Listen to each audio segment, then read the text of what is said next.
Hi hello welcome to our channel. నేను మీ సిరి. కథలోకి వెళ్ళే ముందు మన ఛానల్ని సబ్స్క్రైబ్ చేసుకోండి. ఆ పక్కనే ఉన్న బెల్ సింబల్ని క్లిక్ చేయండి. అప్పుడు మీకు వీడియో పెట్టిన వెంటనే నోటిఫికేషన్స్ వస్తాయి. ఏకాంత మంత్రం పార్ట్ 35. ఇక ఆలస్యం చేయకుండా కథలోకి వెళ్దాం. హైదరాబాద్ వెళ్ళింది మైత్రి. అప్పటికే అర్జున్తో మాటలు పూర్తిగా తగ్గించేసింది సాహితి. అర్జున్ స్వయంగా స్టేషన్కి వెళ్ళి మైత్రిని తీసుకొచ్చాడు. ఇంటికి వచ్చాక పాపని ఇంట్లో వదిలి బయటికెళ్ళింది.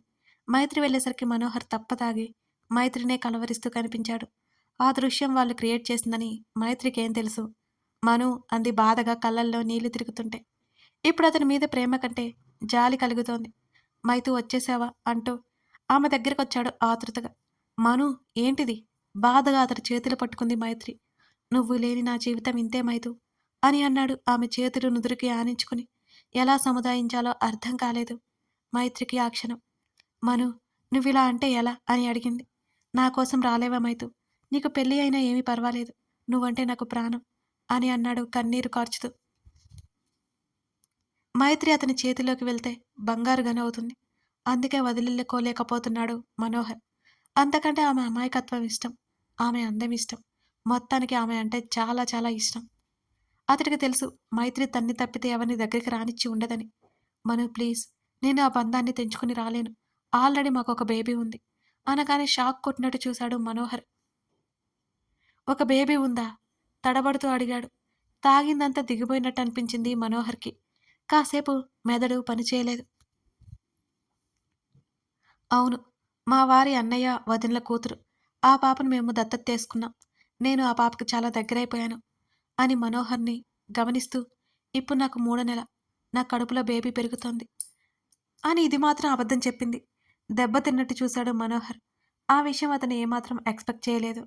తప్పకలా చెప్పింది. వెంటనే ఆ షాక్ నుండి తేరుకున్నాడు. ఏదైనా విషయం నుండి వెంటనే బయటపడ్డం మనోహర్‌కున్న లక్షణాల్లో గొప్ప లక్షణం అది. మైతూ, ఈ నిజాలు భరించడం నా వల్ల కాదు.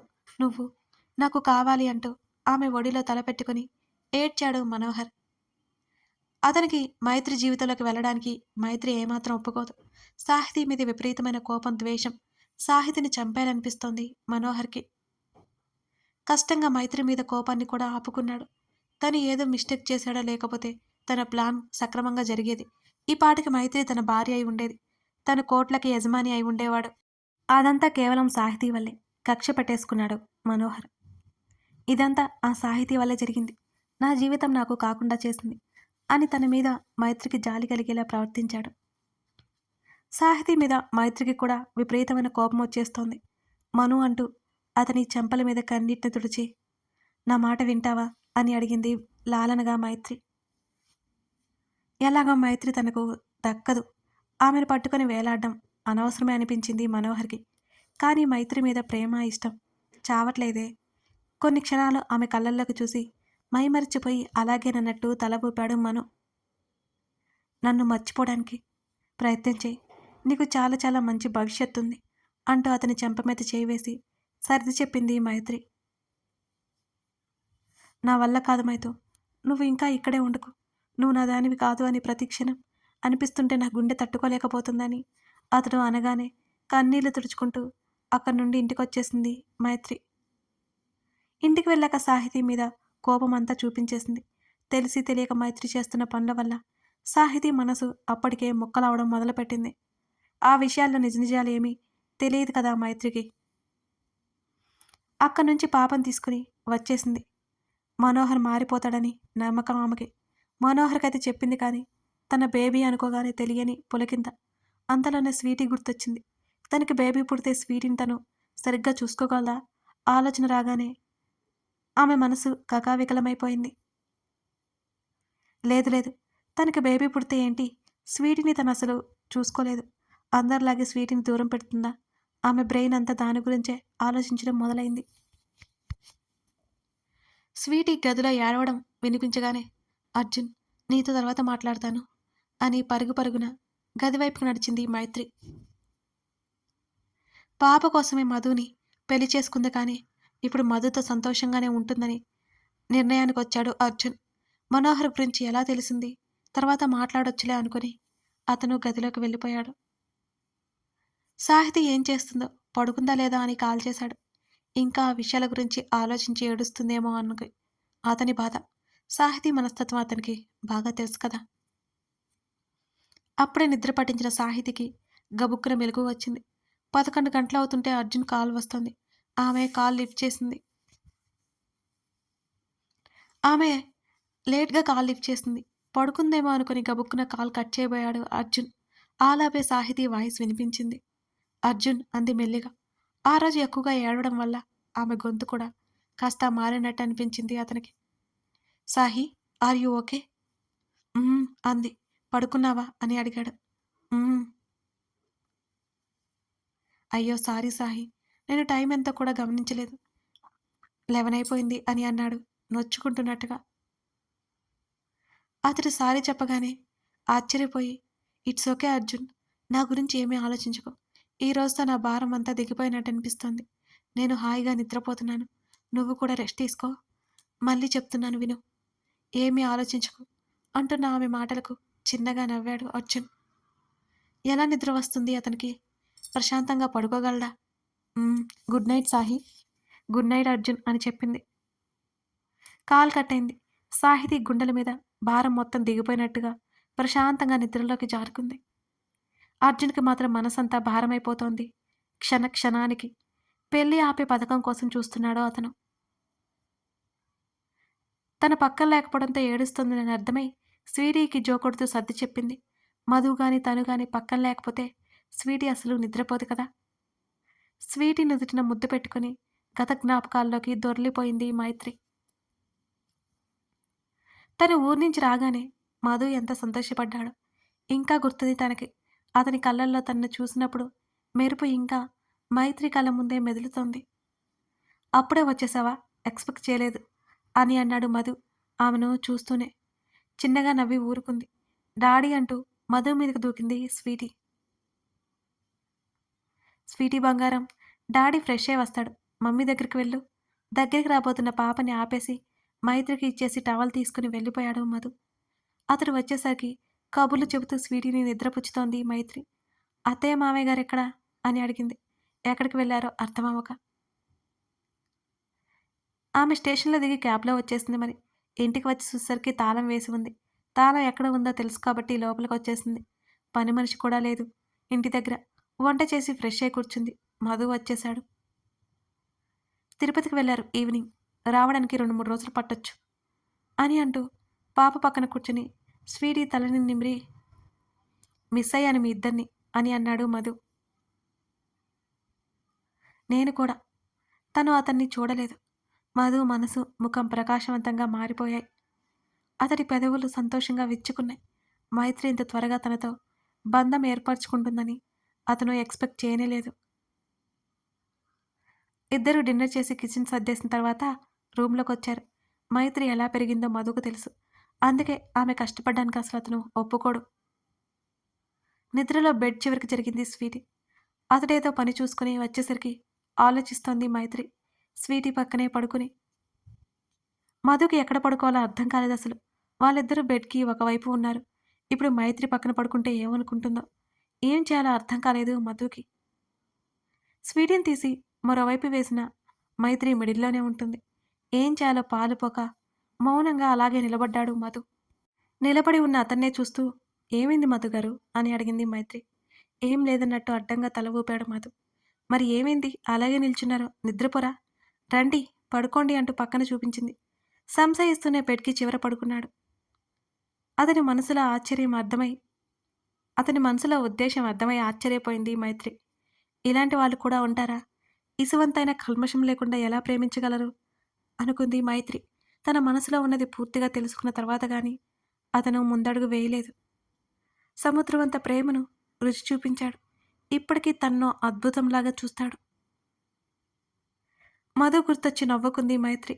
అంత బాధలోను. అతను ఉంటే ఎంత ఓదార్పుగా ఉండేవాడు. తనకి ఎంత అనునయంగా నచ్చచెప్పేవాడు. తన తప్పుల్ని కూడా క్షమిస్తాడు. మధుతో మాట్లాడాలి అనిపిస్తున్నా అప్పటికే చాలా ఆలస్యమైపోవడంతో ఆ ప్రయత్నాన్ని విరమించుకుంది మైత్రి. పక్కనే ఉన్న కూతుర్ని హత్తుకుని ఆమె కళ్ళు మూసుకుంది. ఎప్పుడూ లేనంత ఉత్సాహంగా ఉన్న కూతుర్ని చూసి ఆశ్చర్యపోయింది సుప్రజ. దాదాపు 2 ఏళ్ల క్రితం సాహితి తన కళ్ళకు కనబడుతూ ఉంటే సన్నటి కన్నీటి పొర తరిగింది ఆమెకి.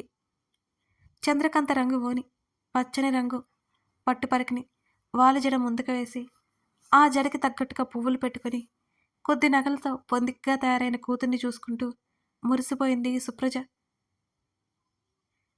కూతురి చుట్టూ ముడికలు విరిచి దిష్టి చుక్క పెట్టింది. సాహి, నీకు నా దిష్టి తగిలేలా ఉంది అని నవ్వుతూ అంది. తల్లి మాటలకు తను నవ్వేసింది స్వచ్ఛంగా. నా కూతురు అంటే ఆ మాత్రం ఉంటుంది మరి, అచ్చం నా పోలిక అంటూ కూతురి భుజం చుట్టూ చెయ్యి వేశాడు ప్రశాంత్. అబ్బో అన్నట్టు చూసి మూతి తిప్పింది సుప్రజ.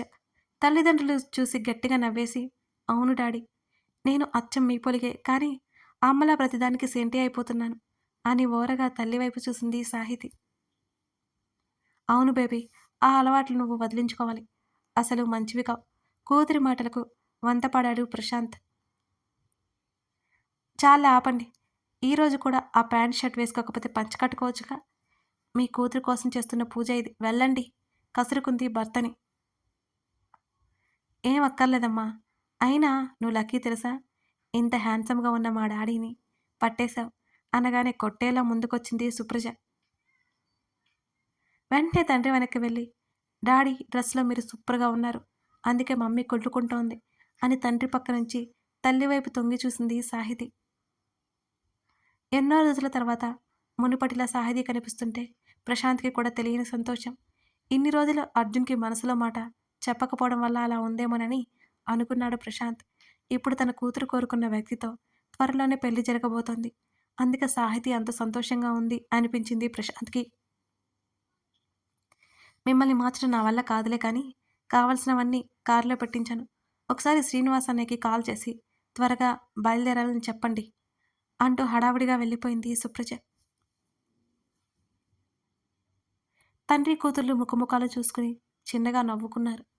కారులో వెళ్ళాలి అనే సంగతి గుర్తొచ్చి అప్పుడే కడుపులో తిప్పినట్టు అనిపించింది సాహితికి.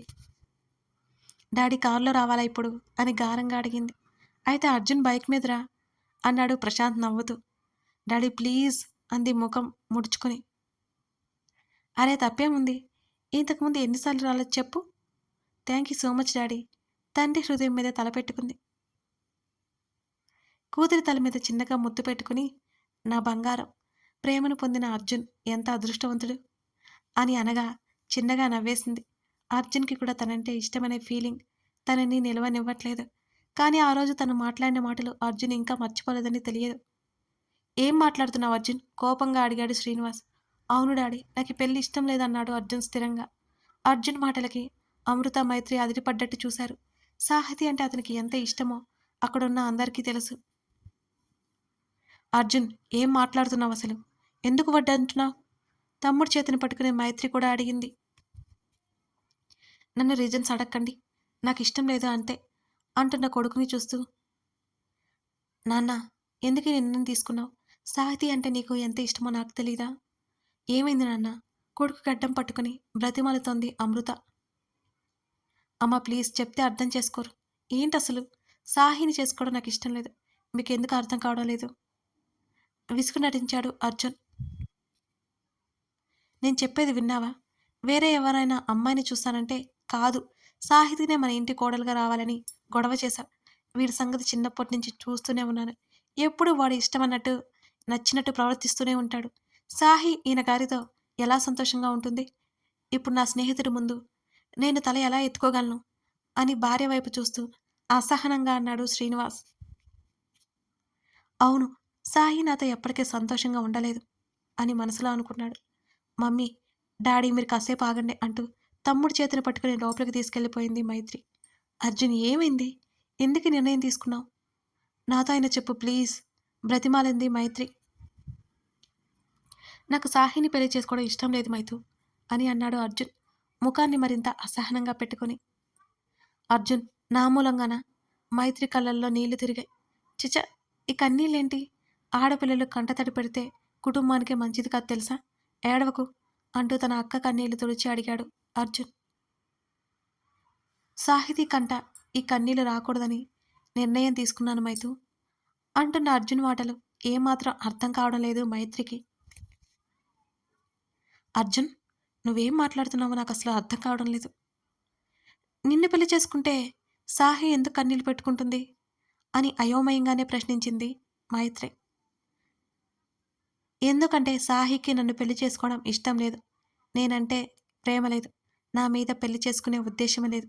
కేవలం స్నేహితుడిగానే భావిస్తోంది అని అసహనంగా గట్టిగా అరిచేశాడు అర్జున్. ఆ మాటలు తనకే నచ్చడం లేదు. సాహితీ అంటే ఎంత ఇష్టం తనకి. అసహనంగా అటూ ఇటూ తిరుగుతూ అతను ఆ విషయం చెప్పాడు. అర్జున్ మాటలకి ఒక్కింత ఆశ్చర్యపోయింది మైత్రి. కథ కొనసాగుతోంది. ఇప్పుడు మైత్రి అసలు విషయం చెప్తుందా? సాహితీకి అర్జున్ అంటే ఇష్టమనే విషయం మైత్రి బయటపెడుతుందా? తెలుసుకోవాలంటే మీరు తర్వాత భాగం చూడాల్సిందే. ఈ కథ మీ అందరికీ నచ్చిందనే అనుకుంటున్నారు. ప్రతి ఎపిసోడ్‌లో మీకేమనిపించిందో చిన్న కామెంట్ అయినా చేయండి. నేను చాలా హ్యాపీ ఫీల్ అవుతానండి. మర్చిపోకండి. Thank you for watching this video. మరో ఎపిసోడ్‌తో మనం మళ్ళీ కలుద్దాం.